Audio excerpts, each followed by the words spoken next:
Hello, good morning mga kasandi. Dito na naman tayo ngayon sa ating kusina at meron ako ditong ihahandang pagkain para naman sa ating hapagkainan. At ito nga, meron ako ditong dilis na puti. Yung malalaki siyang dilis. Oh, ayan. So, konti lang to kasi nung nakaraan binili ko to.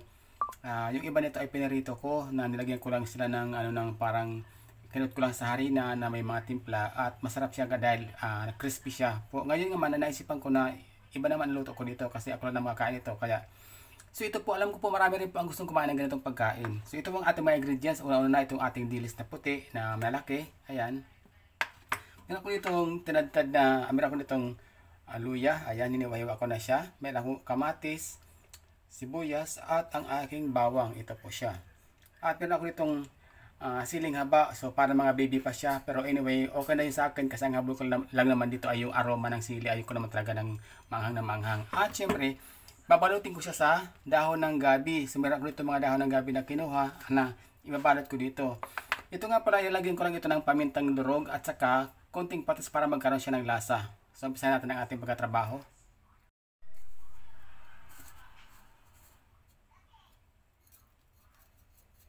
Tignan natin ang paminta.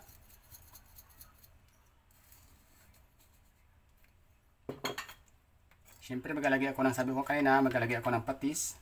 So gusto ko lang muna siya magkaroon ng lasa ng patis. At haluin ko lang siya mga kaibigan. Haluin lang natin yan. Kamay na lang natin at tayo lang na makakain yan. Ako lang din naman nakakain ito. So haluin ko lang siya ganyan.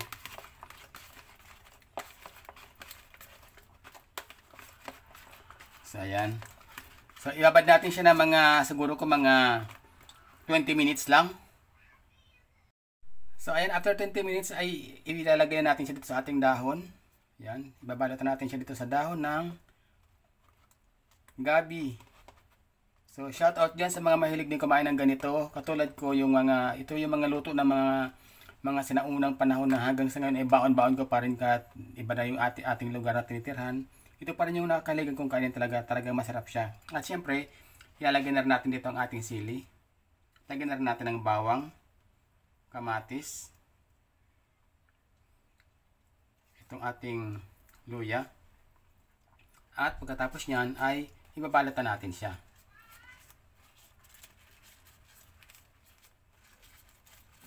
So ayan. At syempre, isushoot na natin siya dito sa ating, so ayan mga kaibigan. So ulitin lang natin ang proseso hanggang maubos po itong ating isda. So ayun mga kaibigan, tapos na tayo magbalot. So ilalagay na lang natin ito yung mga tira-tira pa nating ingredients. Ayan yung ating kamatis, ang ating sibuyas, bawang, ang ating luya. Ilagay na rin natin dito sa labas. Meron lang tayong dalawang balot na nagawa. Siyempre yung patis na natira-tira dito sa ating pinaglagyan kanina. So ilagay na rin natin dyan. At talagyan lang po natin ito ng tubig. Tubig lang po ang ating nasabaw dyan. Siyempre, ayan, may tubig na siya. Lalagyan ko na rin siya ng panimpla. Lalagyan ko siya ng asin.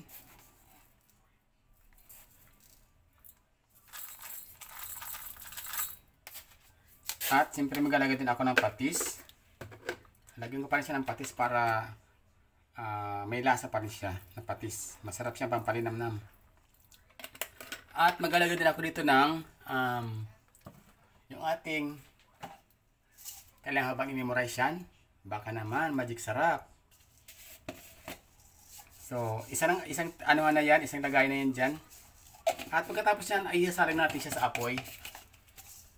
At hintay lamang natin dyan ng ilang minuto at saglit lang luto na yan. So, ayan, isinalang na natin siya sa apoy. At siguro ko mga 5 to 10 minutes, okay na yan mga kaibigan, luto na yan. Dahil saglit lang naman lutuin ang isda. At ganoon din ang dahon ng gabi, saglit lang maluto. So, kailangan lang natin na ibaras ang lasa, ang panimpla natin dyan bago natin siya hangungin sa apoy. So, hintay lang tayo ng ilang sandali at okay na po yan.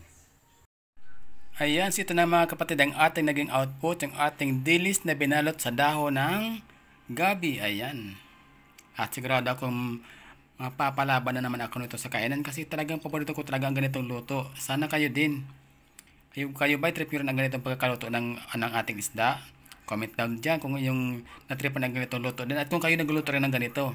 So yan mga kaibigan, hanggang dito lamang sa muli ang inyong host Sandy 3PH ay lagi nagsasabi na huwag nyo naman kalimutang isubscribe at i-like ang aking channel.